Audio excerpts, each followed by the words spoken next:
సమూయేలు రెండవ గ్రంథము 14వ అధ్యాయము.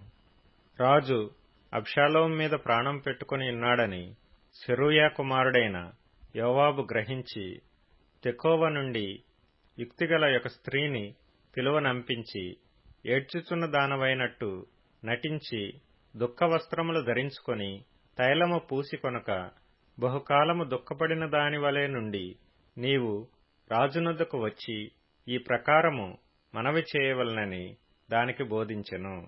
కాగా తెకోవ ఊరి స్త్రీ రాజునొద్దకు వచ్చి సాగిలపడి నమస్కారము చేసి, రాజా రక్షించుమనగా, రాజు నీకేమి కష్టము వచ్చినని అడిగెను. అందుకు ఆమె, నేను నిజముగా విధవరాలను, నా పెనిమిటి చనిపోయెను. నీ దాసినైన నాకు 2 కుమారులు ఉండిరి. వారు పొలములో పెనుగులాడుచుండగా విడిపించువాడెవడనూ లేకపోయినందున వారిలోనొకడు రెండవ వాని కొట్టి చంపెను. కాబట్టి నా ఇంటి వారందరూ నీ దాసినైన నా మీదకి లేచి తన సహోదరుని చంపిన వాని అప్పగించుము, తన సహోదరుని ప్రాణము తీసినందుకై మేము వానిని చంపి హక్కుదారిని నాశనము చేతుమనుచున్నారు. ఈలాగున వారు నా పెనిమిటికి భూమి మీద పేరైనను శేషమైనను లేకుండా మిగిలిన నిప్పు రవ్వను అర్పివేయబోచున్నారని రాజుతో అనగా, రాజు, నీవు నీ ఇంటికి పొమ్ము, నిన్ను గురించి ఆజ్ఞ ఇత్తునని ఆమెతో చెప్పెను. అందుకు తెకోవ ఊరి స్త్రీ, నా ఏలునవాడా రాజా, దోషము నా మీదను నా తండ్రి ఇంటి వారి మీదను నిలుచునుగాక. రాజునకును రాజు సింహాసనమునకును దోషము తగులకుండునుగాక అని రాజుతో అనగా, రాజు, ఎవడైనను దీనిని గూర్చి నిన్నేమైనా అనిన ఎడల వానిని నా యొద్దకు తోడుకొని రమ్ము, వాడికను నిన్ను ముట్టక ఇండునని ఆమెతో చెప్పెను. అప్పుడు ఆమె, రాజువైన నీవు నీ దేవుడైన యెహోవాను స్మరించి హత్యకు ప్రతిహత్య చేయువారు నా కుమారుణ్ణి నశింపజేయకుండా ఇకను నాశనము చేయట మాన్పించుమని మనవి చేయగా, రాజు, యెహోవా జీవము తోడు నీ కుమారుని తల వెండ్రుకలలో ఒకటైనను నేల రాలకుండునెను. అప్పుడు ఆ స్త్రీ, నా ఏలునవాడవగు నీతో ఇంకొక మాట చెప్పుకొనుట నీ దాసినగు నాకు దయచేసి సెలవెమ్మని మనవి చేయగా, రాజు చెప్పుమనెను. అందుకు ఆ స్త్రీ, దేవుని జనులైన వారికి విరోధముగా నీవెందుకు దీనిని తలపెట్టియున్నావు? రాజు ఆ మాట సెలవిచ్చుట చేత తాను వెళ్లగొట్టిన తన వాణి రానియ్యక తానే దోషియగుచున్నాడు. మనమందరమును చనిపోదము గదా. నేలను ఒలికిన మీదట మరలా ఎత్తలేని నీటివలే ఉన్నాము. దేవుడు ప్రాణము తీయక తోలివేయబడినవాడు తనకు దూరస్థుడు కాక ఇండుటకును సాధనములు కల్పించుచున్నాడు.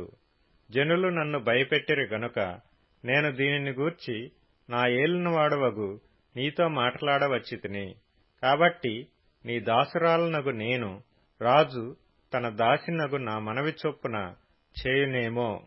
రాజు నా మనవి అంగీకరించి దేవుని స్వాస్థ్యము అనుభవింపకుండా నన్నును నా కుమారుని నాశనము చేయదలిచిన వాని చేతిలో నుండి తన దాసినగు నన్ను విడిపించునేమో అనుకొంటిని.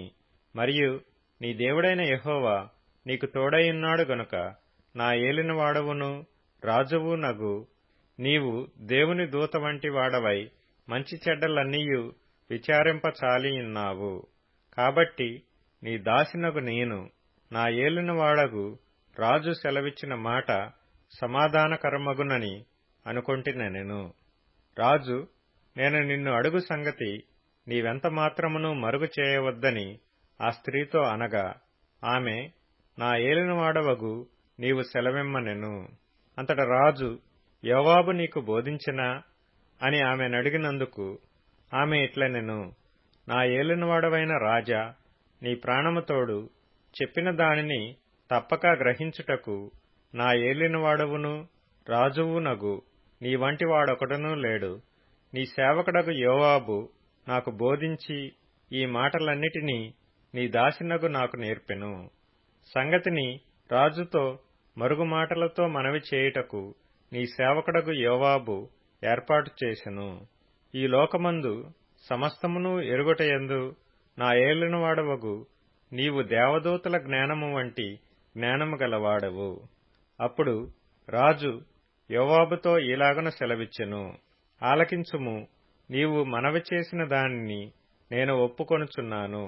తరువాత యవ్వనుడగు అబ్షాలోమును రప్పింపుమని అతడు సెలవీయగా, యోవాబు సాష్టాంగ నమస్కారం చేసి రాజును స్తుతించి, రాజువగు నీవు నీ దాసుడనైన నా మనవి అంగీకరించినందున నా ఏలినవాడవగు నీ వలన నేను అనుగ్రహము నొందితినని నాకు తెలిసినని చెప్పి లేచి గెషూరునకు పోయి అబ్షాలోమును యెరూషలేమునకు తోడుకొని వచ్చెను.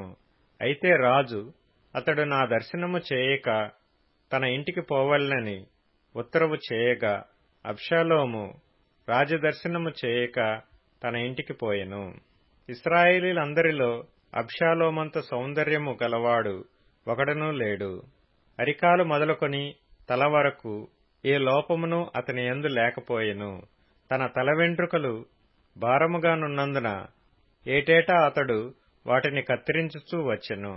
కత్తిరించినప్పుడెల్లా వాటి ఎత్తు రాజు తూనికను బట్టి 200 తులములాయెను. అబ్షాలోమునకు 3 కుమారులను తామారు అనునొక కుమార్తెయు పుట్టిరి. ఆమె బహు సౌందర్యవతి. అబ్షాలోము 2 నిండు సంవత్సరములు యెరూషలేములో నుండియు రాజదర్శనము చేయకయుండగా యోవాబును రాజునొద్దకు పంపించుటకై అబ్షాలోము అతనిని పిలువనంపినప్పుడు యోవాబు రానొల్లకయుండెను. 2వ మారు అతని పిలువనంపినప్పుడు అతడు రానొల్లకపోగా అబ్షాలోము తన పనివారిని పిలిచి, యోవాబు పొలము నా పొలము దగ్గరనున్నది గదా, దానిలో యవల చేలు ఉన్నవి, మీరు పోయి వాటిని తగలబెట్టుడని వారితో చెప్పెను. అబ్షాలోము పనివారు ఆ చేలు తగలబెట్టగా యోవాబు చూచి లేచి అబ్షాలోము ఇంటికి వచ్చి, నీ పనివారు నా చేలు తగలబెట్టిరేమని అడుగగా, అబ్షాలోము యోవాబుతో ఇట్లనెను, గెషూరు నుండి నేను వచ్చిన ఫలమేమి? నేనచ్చటనే ఇండుట మేలని నీ ద్వారా రాజుతో చెప్పుకొనుటకై రాజునొద్దకు నిన్ను పంపవలెనని నేను నిన్ను పిలిచితిని. రాజదర్శనము నేను చేయవలెను. నాయందు దోషము కనబడిన ఎడల రాజు నాకు మరణశిక్ష విధింపవచ్చును.